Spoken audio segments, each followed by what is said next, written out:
இன்னைக்கு திராவிட இயக்க மேடைகள்ல அரசியல்ல தன்னை வளர்த்துக்கிறதுக்காக இங்க பொறுக்கி தின்று வளர்ந்த சீமான் தந்தை பெரியாரை குறித்து அவதூறு கருத்துக்களை பரப்பிட்டு இருக்காரு. தொடர்ந்து அதை கேட்டா நான் ஆதாரத்தை நீதிமன்றத்தில் சமர்ப்பிக்கிறேன்னு ரொம்ப முதுகெலும்பில்லாத தனமா ஒளிஞ்சு நின்று பதில் சொல்லிட்டு இருக்கிறாரு.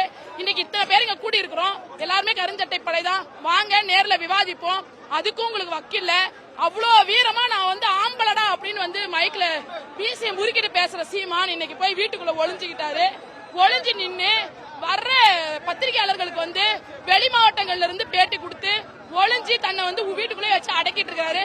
சுத்தி பாதுகாப்புக்கு வேற ஒரு 20 பேரை வச்சிருக்காங்களாம்.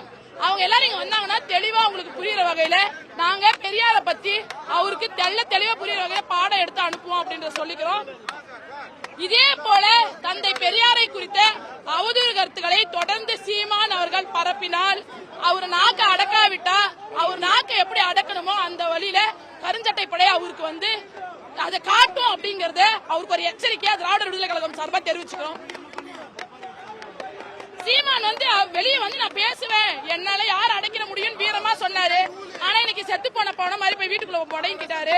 அதனால செத்து போன போனதுக்கு என்ன பண்ணணுமோ அந்த மாதிரி ஒப்பாரி வச்சு வெக்கமே இல்லாம ஒளிஞ்சு நின்று பேசுற சீமானு பாடையில ஏத்துவோம் அப்படிங்கறத தெளிவா பதிவு பண்றதுக்காக தான் அந்த ஒப்பாரி வச்சோம்.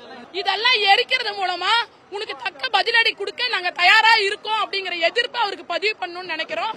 அவர் வீட்டுக்குள்ள ஒளிஞ்சிருக்காரு, வெளியே வந்தாருன்னா அவருக்கான எதிர்ப்பு எப்படி கொடுக்கணுமோ அந்த மொழியில நாங்க அவருக்கு புரியுற மொழியில எடுத்து சொல்லியிருப்போம்.